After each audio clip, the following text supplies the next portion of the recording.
امام ابو حنیفه رحمت اللہ علیہ د سلفیت اصول ببانګ دوهل بیان کړی دي کوم رب ته روان یو هغه رب زما استاد د قران او د حدیث پیغام غواړي کوم رب ته روان یو هغه رب ته قران منظور دی کوم رب ته روان یو هغه رب ته محمد مصطفی منظور دی اے خلکو د حاکمیت اختیار بيد الله او بيد الله د رسولنا بل هیڅ چاته نه دی حاصل دا مونږ چې سکو یا پویا یو یا نه یو پویا پدې د الله حکمونه ماتيږي پدې د محمد مصطفی د سنت او د اطاعت او د حاکمیت حکمونه ماتيږي ائمه مجتهدین د الله نیکان خو بشک دي د الله بندگان خو بشک دي هو والله العظیم چې د حاکمیت اختیار من نه دي والله چې د حاکمیت اختیار ورسره نشتا زه دا وایم چې دا خو یاد ساته که چرته کې د یو امام او د یو مجتهد رای پرې خودل د هغه بی ادبی وي خبره ته مو خیال دی که د چا رای او د چا دلیل پرې خودل د هغه بی عزتی نو ته چې د امام او مجتهد رای اخلي ته محمد مصطفی پرېږدی که نه پرېږدی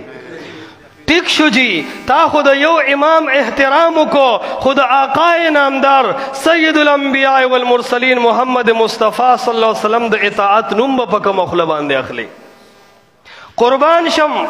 کچرتا د رسول الله صلی الله علیه وسلم په حدیث د عمل کولو د وجنا د امام رائے پاتی کیږي دا رائے د پاتی شیخ عمل دی وشي د محمد مصطفی په حدیث اور قسم پر رب دے امام ابو حنیفہ رحمت اللہ علیہ د سلفیت اصول ببانګ دوهل بیان کړی دي او د قران او د حدیث منهج ته ښکارا اشاره کړی دا کني الحمدلله په دې حنفیت کې هم ښکری کړی دي دا علما ناس دي راوالا رد المختار وګوره ور سره در محتار وګوره عالمگیری وګوره شامی وګوره د بحر الرائق مقدمه وګوره فتاوا التمرتاشی تمامو کې د امام ابو حنیفہ رحمت الله علیه په قوی اقوالو کې یو قول داده اذا صح الحديث فهو مذهبي اے زمانہ بعد راتلون کے امتا اے زمانہ بعد راتلون کے قوما د تحقیق په میدان ځان کړوا د تحقیق په میدان ځان کړوا وګرځا کر سنت پیدا کا کر احادیث پیدا کا کله چې تا ته صحیح حدیث ملاو شو نو زما رائے ته مګورا زما سوچ ته مګورا اذا صح الحديث فهو مذهبي چې صحیح السند حدیث ملاو شو نو په بانګ دوه حلوایا چې دا د امام ابو حنیفه مذهب دی